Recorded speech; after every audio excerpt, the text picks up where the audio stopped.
going for Leslie Cressman. All right, your next comedian is originally from Sacramento, California. Ladies and gentlemen, Alec Pritchard.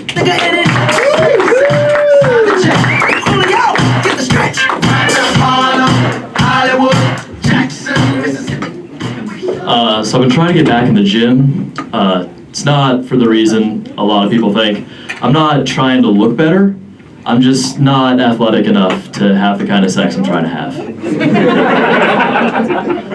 You know, like, I've identified the issue. It's mostly a core strength thing. I feel like every girl, they want a guy who's just gonna pick them up and fuck them. They don't want to lose any weight though.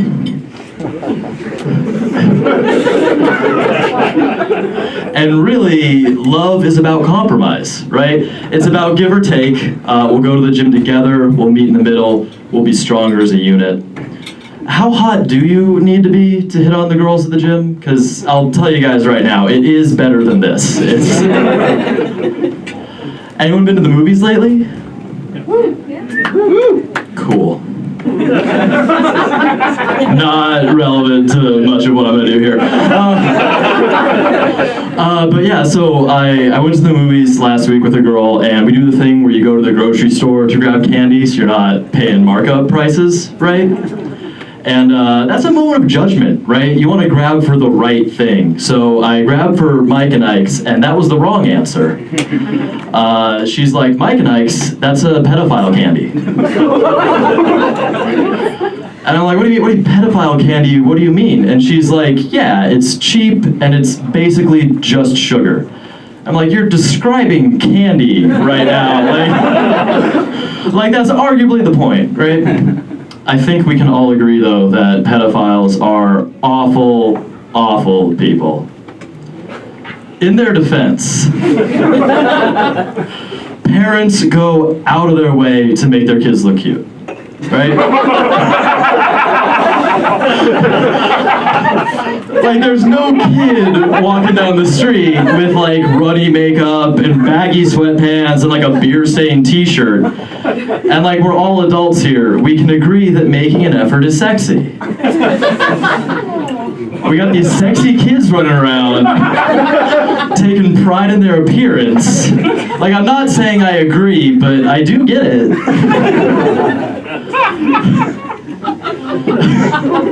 I'm not a fan of strip clubs. I don't know about you guys. I'm not a big fan. There is one I might check out though. Someone at work was telling me about it. It's up in Ventura. It sounds like it has a really great, like, family-friendly atmosphere. Like, the other week they hosted a potluck, you know?